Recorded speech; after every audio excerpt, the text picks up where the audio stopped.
discuss about the muscles of the back of leg. First, the superficial muscles. This is the gastrocnemius muscle. The lateral head originates from the lateral condyle of the femur, and the medial head originates from the medial condyle of the femur. Next, insertion of the gastrocnemius through the tendocalcaneus onto the posterior surface of calcaneum bone. This is the soleus muscle. The soleus muscle originates from the posterior surface of head and upper 1/4 of posterior surface of fibula. Insertion through the tendocalcaneus into the posterior surface of calcaneum bone. Next is the plantaris muscle. Here, as you can see, this is the plantaris muscle, which has a very thin tendon. The origin of the plantaris muscle is lateral supracondylar line of femur, and the insertion is posterior surface of calcaneum. The nerve supply of all of the superficial muscles of the back of the leg is tibial nerve, which has the root values of S1 and S2. The actions of gastrocnemius. Plantar flexion at ankle joint, flexion at knee joint. The action of soleus muscle, plantar flexion at ankle joint. The action of plantaris muscle supports the gastrocnemius.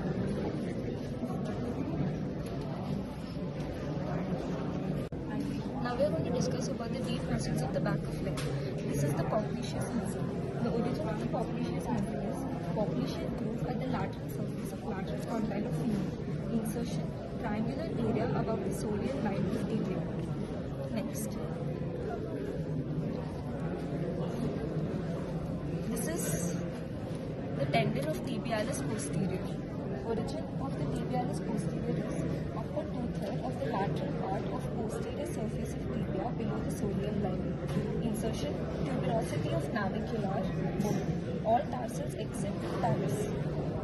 Next is flexor digitorum longus. Flexor digitorum longus has its origin from upper 2/3 of medial surface of posterior surface of tibia below the soleal line. Insertion, it divides into 4 tendons on the plantar surface of the base of distal phalanx of 4 lateral toes. After tendon of tibialis posterior and flexor digitorum longus, here we have the tibial artery. Next we have the tibial nerve. After this comes the flexor hallucis longus, which has its origin from lower 3/4 of posterior surface of fibula behind medial crest and the encroches membrane. Insertion at the base of distal phalanx of fibula. The nerve supply of all of these muscles is from the tibial nerve.